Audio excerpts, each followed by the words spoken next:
Der var den, vet du.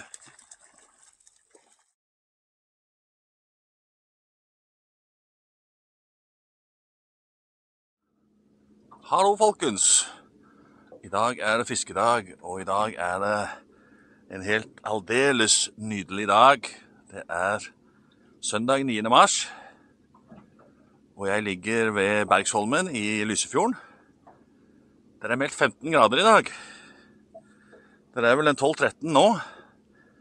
Sola steiker, det er praktisk talt vindstille, og rett og slett bare helt nydelig akkurat nå. Og sånn er det meldt at det skal være i hele dag. Jeg har Lysefjordbrua der, og nå er det altså fredning i Rogaland, så nå er det fredet stort sett i alle fjordene i Rogaland, bortsett fra her i Lysefjorden, innforbi da den brua. Så ut forbi den brua, der er det fredet. På denne siden av brua, der er det lov å fiske. Så har jeg altså Preikestolen bak meg der, den høye, runde, helt til høyre ut på tuppen der er Preikestolen. Så, temperaturen i sjøen er rundt 5 grader, rett over 5 grader, og vil nok stige utover dagen, så jeg må jo lete etter solrike plasser i dag da, kanskje. Planen i dag er jo da å fiske innover Lysefjorden, så langt som jeg kommer egentlig. Den fjorden er veldig lang, den er 4,5 mil lang. Så det er masse plasser å fiske. Jeg får bare se hvor mange plasser jeg rekker over. Prøve å fiske så mange som mulig. Se om det er noe fisk noe sted. Jeg fisker da i dag med Scott-sektor, klasse 6. Og Rio Coastal Quickshooter, klasse 6. Også en aldeles nydelig flue, som ser sånn ut, som jeg har fått av Per Kristiansen oppe i Narvik. Den har jeg tro på. Så jeg må bare se om at utstyret funker, og jeg ligger faktisk sånn til at jeg kan få fisk også her.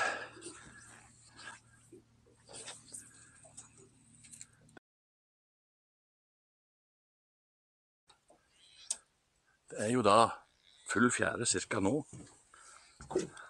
Klokka er 11:30.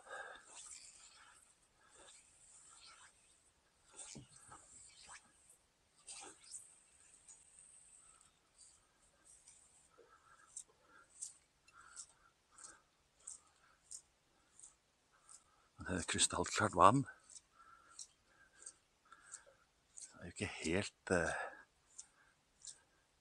optimale forhold for å få fisk akkurat her nå da. Men det er jo så nydelig fint at det er perfekte forhold å være fisker. Det er ikke alltid det fangsten som er det viktigste.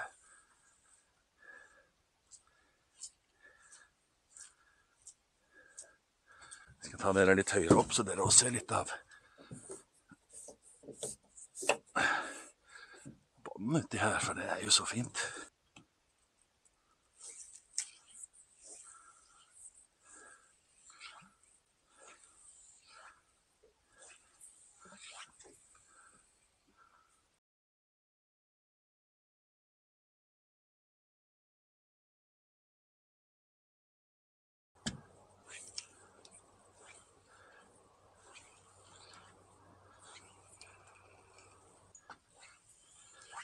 Inne foran den der steinen der inne.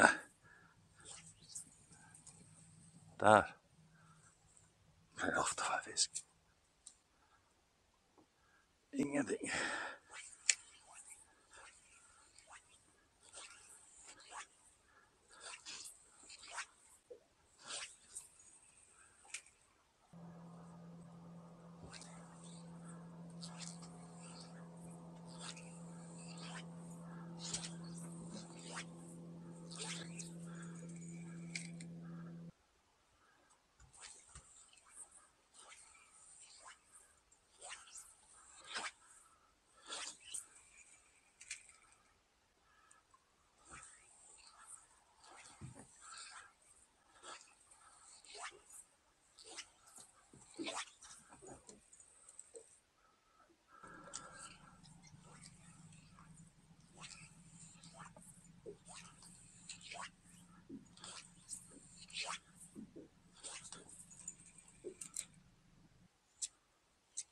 Det er altså helt vindstille på Helleren.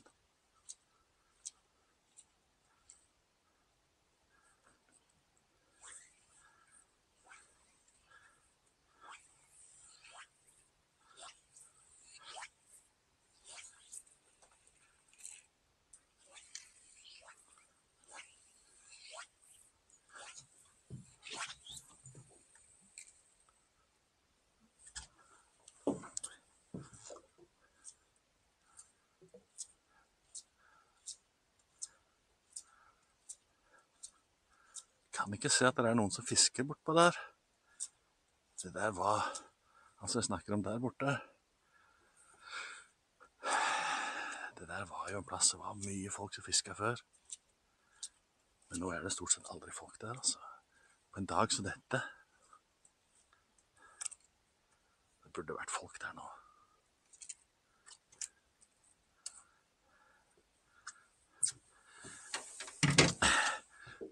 Til dere som ser på filmene mine. Disse filmene er ment å inspirere til å komme seg ut og fiske. Så kom dere ut og fisk. Der. Det er rett og slett bare trist at ikke det er noen som fisker her nå, altså. På en sånn en dag som dette.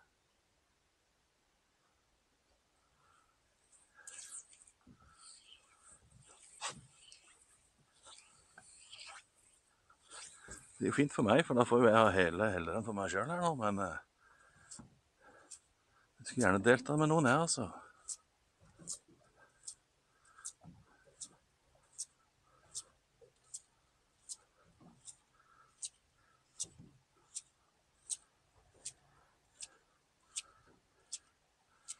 Det er jo ikke optimalt vær å få fisk i sånn sett, men who cares?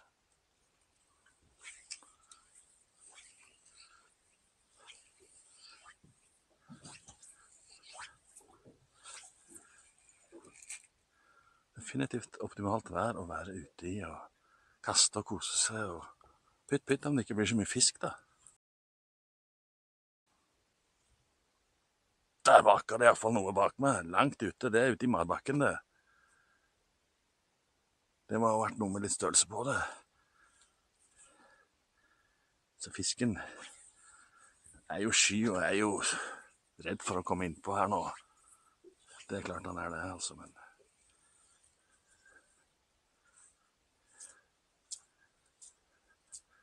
det er jo bare så digg å være ute på en dag som dette og bare fiske og kose seg og kaste og nyte været og naturen.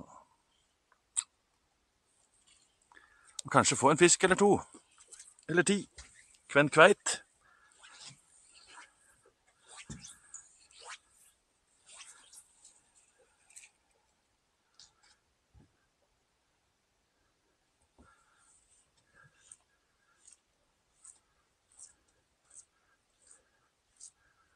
Det er helt sikkert fisk som går inn på grunna her i dag også.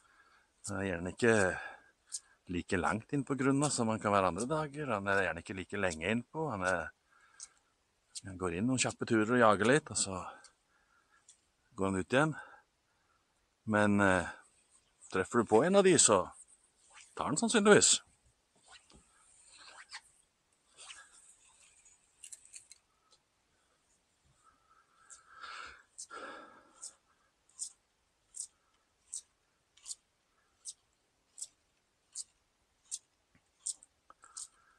Og nå er det helt safe å ligge her også, for det er ingen vind.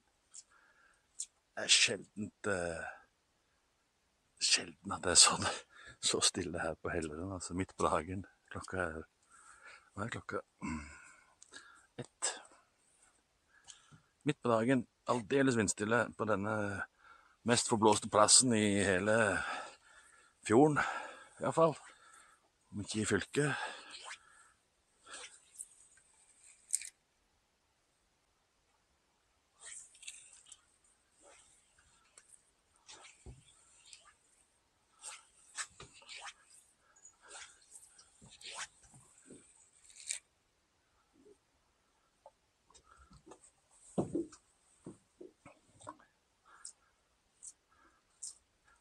Der nappet det, gitt. Det er ikke meg. Jeg står og lurer på om vi skal hive på en kobberbass, rett og slett. En fortynget kobberbass.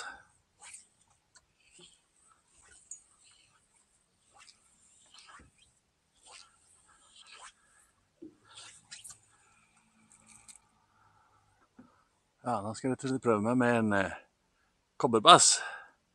Med et fortynget hode. Og prøve å fiske litt dypere.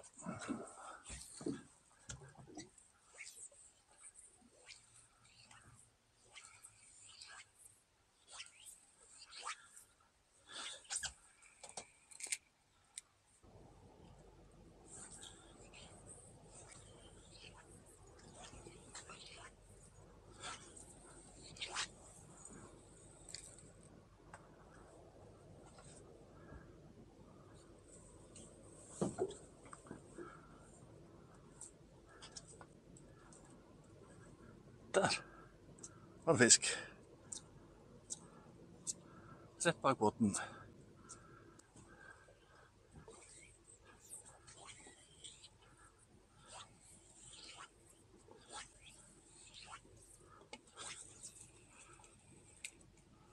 Der.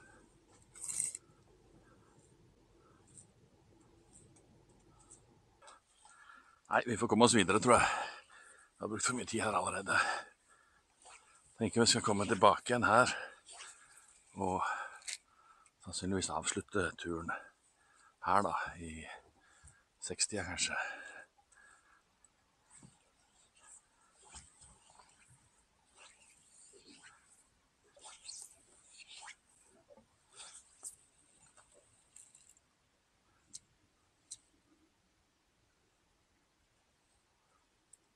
Der var det en følgefisk.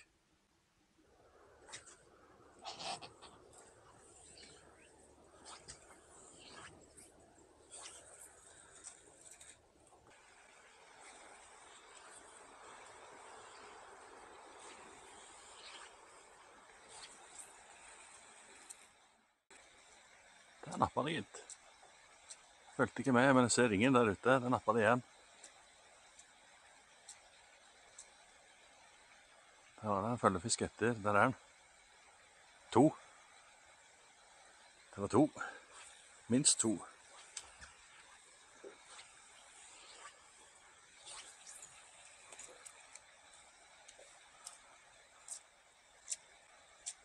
Der var den.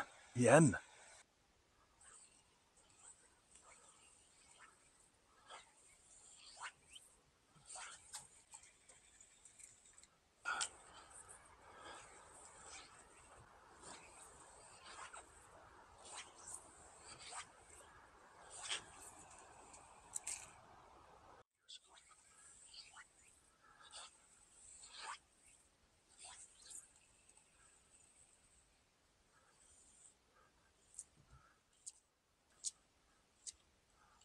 Oi, der nappet det gitt.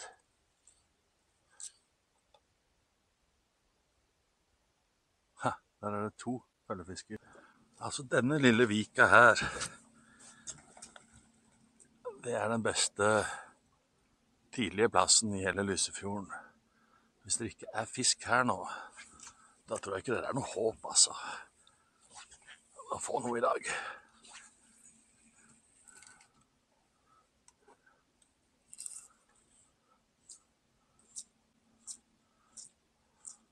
Her er temperaturen 6 grader. Den temperaturen jeg måler da, den er jo typisk i overflaten da, men det er en av de varmeste plassene jeg har vært i dag. Og her pleier det alltid å være fisk tidlig. Hvis ikke det er det i dag, så er det bare ikke håp, altså. Hvis jeg kaster bort der, som jeg kaster nå, der pleier det å bite fisk. Der, cirka. Der er ingenting.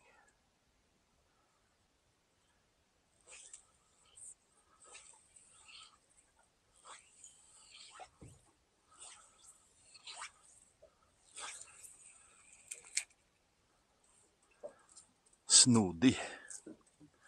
For å si det mildt. Hva er galt?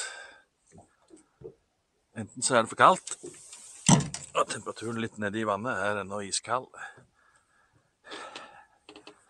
Eller så må det være børstemark. Så da er det bare å nyte omgivelsene og fantastiske været.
Det vaker det igjen.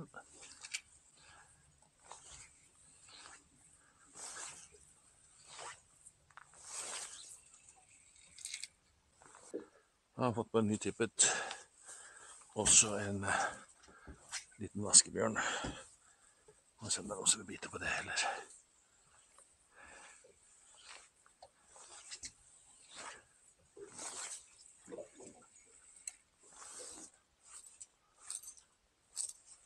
Der var den, vet du. Det var første kastet det med vaskebjørn. Jeg tror det var tilfeldig, altså, men jeg tror ikke den sikkert hadde like gjerne bitt på rosa reke, altså, men det var den i hvert fall. Endelig. Herregud. Jeg fisket i hele dag uten å få en eneste fisk. Det er faktisk en ok size også. Nei, han er under minstemål, tror jeg.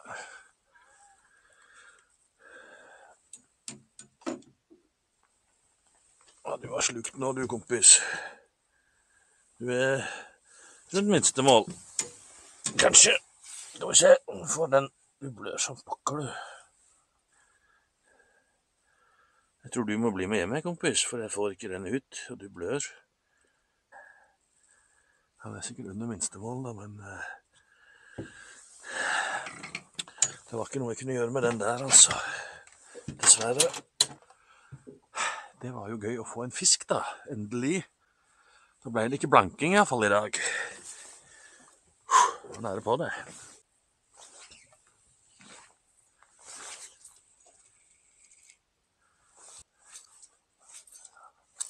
Der var den igjen. Der var den.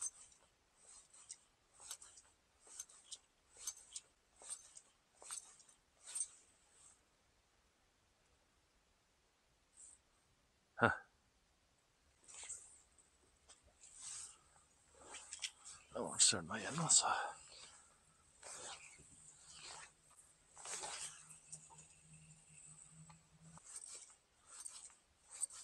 Der var den igjen. Jøss.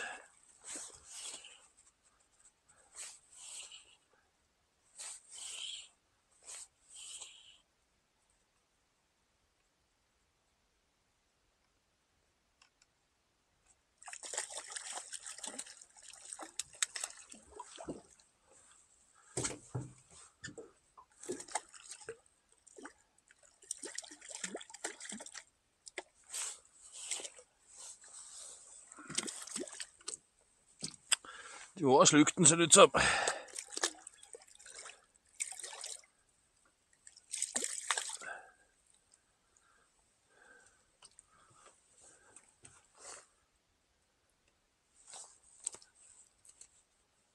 Av lille venn, så skal vi se om vi får den løs.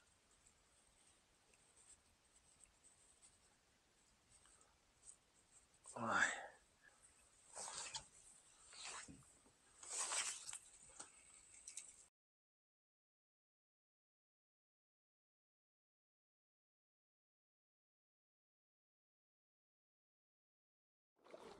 Steikje meg, den er svær. Å, helsiken. Hvis du likte denne filmen, bør du ta en titt på kanalen min.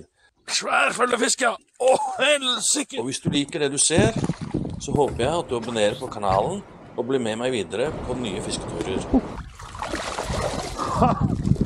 Oi, oi, oi. Jeg poster normalt et par nye filmer hver måned, Der har jeg den, vet du. Sjekk den, da. og de postes alltid på lørdagsmorgen klokken 8. Der. Vi ses i neste film. Der.